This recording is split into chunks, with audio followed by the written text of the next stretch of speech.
संजय भोले बाबा नैका जुग में सवकीन हो जाई। भोले बाबा नैका जुग में सवकीन हो जाई। आई हमनी कंवरियन संग रंगीन हो जाई। आई हमनी कंवरियन संग रंगीन हो जाई। भोले बाबा नैका जुग में सवकीन हो जाई। भोले बाबा कल जुग में सवकीन हो जाई। Shivam recording studio Tenduli Chowk Vikramganj. Mobile number 9955332086।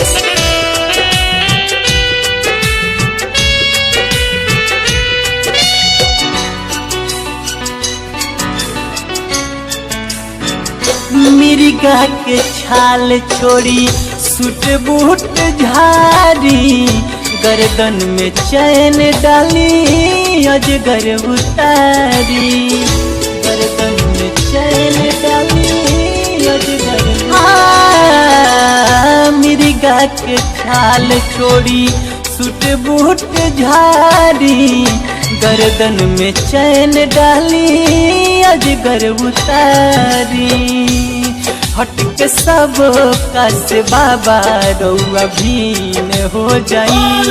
हटके सब कस बाबा रउआ भीन हो जाई। आई हमनी कंवरियन संग रंगीन हो जाई। आई हमनी कंवरियन संग रंगीन हो जाई। भोले बाबा नैका जुग में सवकीन हो जाई।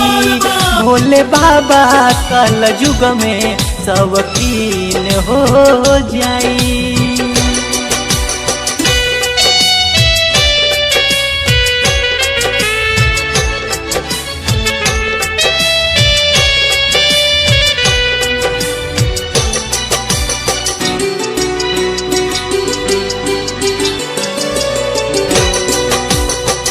भभूति लगावल छोड़ी use curry powder. Shampoo cream खाती कैले बनी ऑर्डर। शैम्पू क्रीम खाती कैले बनी। भभूति लगावल छोड़ी यूज करी पाउडर।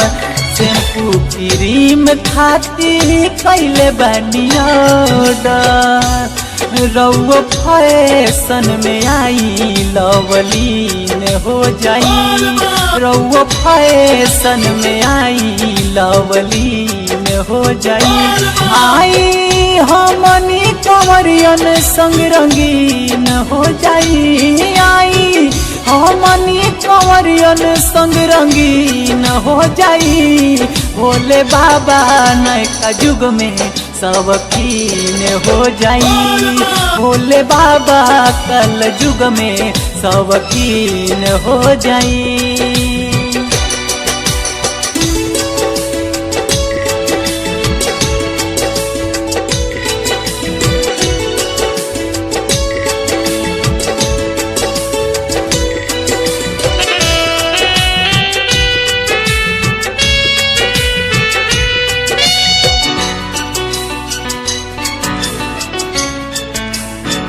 बात करे खाती एगो रखली मोबाइल।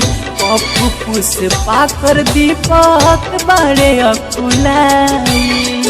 पप्पू पुष्पा कर दीपक बड़े बात करे खाती एगो रखली मोबाइल। पप्पू पुष्पा कर दीपक बड़े अकुलाई। रउआ संजय संग फिल्मी एगो सीन हो जाई। रउआ संजय संग फिल्मी एगो सीन हो जाई। आई हमनी कंवरियन संग रंगीन हो जाई। आई हमनी कंवरियन संग रंगीन हो जाई। भोले बाबा नैका युग में सब कीन हो जाई।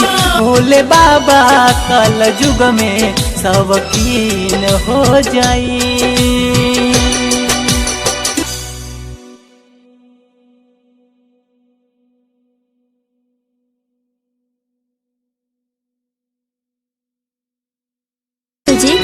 संजय से भोले बाबा नैका युग में सब कीन हो जाई। भोले बाबा नैका युग में सब कीन हो जाई। आई हमनी कंवरियन संग रंगीन हो जाई। आई हमनी कंवरियन संग रंगीन हो जाई। भोले बाबा नैका युग में सब कीन हो जाई। भोले बाबा